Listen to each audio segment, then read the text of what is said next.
आज आपको बिहार के लोग दूसरे राज्यों में मजदूरी करते दिखते हैं। सच्चाई में शुरू से बिहार ऐसा नहीं था। बिहार एक संपन्न राज्य था, खुशहाल राज्य था, लेकिन धीरे धीरे इसे बर्बाद कर दिया गया और आज यहाँ के युवा दूसरे राज्यों में पलायन करने को मजबूर हैं, मजदूरी करने को मजबूर हैं।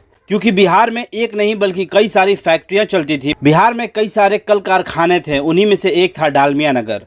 दशकों से लोग डालमिया नगर फैक्ट्री को यूं ही बर्बाद और खंडहर तो देखते आ रहे हैं।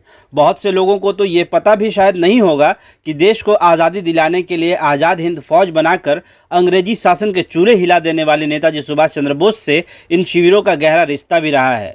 जी हाँ दोस्तों, नेताजी सुभाष चंद्र बोस ने कांग्रेस अध्यक्ष रहते हुए मार्च 1938 में डालमिया नगर रोहतास उद्योग समूह परिसर का उद्घाटन किया था। लगभग 84 वर्ष पूर्व देश का सबसे बड़ा सीमेंट कारखाना इसे माना जाता था, जिस पर पूरे इलाके की अर्थव्यवस्था आधारित थी। लेकिन वक्त गुजरता गया और धीरे धीरे डालमिया नगर के कारखाने को ग्रहण लगता गया और साल 1984 में उद्योग बंद हो गया, जिसके बाद इस पूरे इलाके में आर्थिक गतिविधियां ठप पड़ गईं। इसी जमाने में यह कागज, वनस्पति तेल, साबुन, कास्टिक सोडा, केमिकल, एस्बेस्टस समेत 219 एकड़ के इस विशाल परिसर में तेजी से 13 कारखाने भी खड़े हुए थे।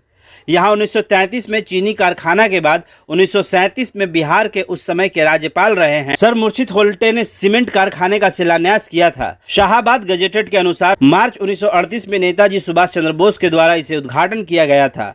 500 टन प्रतिदिन उत्पादन करने की क्षमता करने का कारखाना उस समय के देश का सबसे ज्यादा उत्पादन क्षमता का कारखाना था, यानी बिहार के रोहतास में डालमिया नगर कारखाना बिहार में देश का सबसे बड़ा कारखाना था, जो कि आज बिल्कुल मिट चुका है, बर्बाद हो चुका है। यहाँ यूज़ की जाने वाली सीमेंट कारखाने की मशीन डेनमार्क से मंगाई गई थी। इसके बाद यहाँ उद्योगों का जाल बिछा दिया गया था। अविभाजित बिहार में टाटा जमशेदपुर के बाद यह दूसरे सबसे बड़े उद्योग समूह में इसकी गिनती होती थी।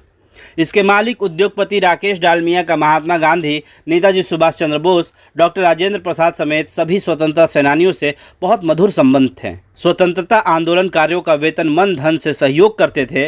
यही वजह है कि अंग्रेजों का शासन होने के बावजूद उन्होंने कारखाने के उद्घाटन के लिए नेताजी सुभाष चंद्र बोस को बुलाया था। आपको बता दें कि इसके बाद इसे रेल मंत्रालय ने खरीदा भी था, लेकिन रेलवे वैगन के कारखाने लगाने की प्रक्रिया की बात भी हुई, लेकिन बाद में वो भी ठप पड़ गया। यहाँ पर ना कोई कारखाना लगा और ना रेल वैगन का कोई कारखाना। सीधे तौर पर यह समझ लीजिए कि यहाँ के लोगों को हर बार सिर्फ और सिर्फ ठगा गया है।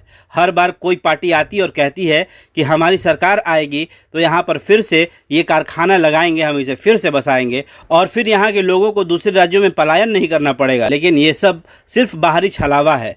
वोट मिलने के बाद ना कभी कोई नेता दिखता है और ना कोई उनके साथ ही घूमने वाला। लेकिन बिहारियों की मजबूरियों को समझने वाला कोई नहीं है। बिहार में ऐसे न जाने कितने ही फैक्ट्रियां हैं जो कभी बिहार की शान हुआ करती थी, आज खंडहर में तब्दील हो चुकी हैं।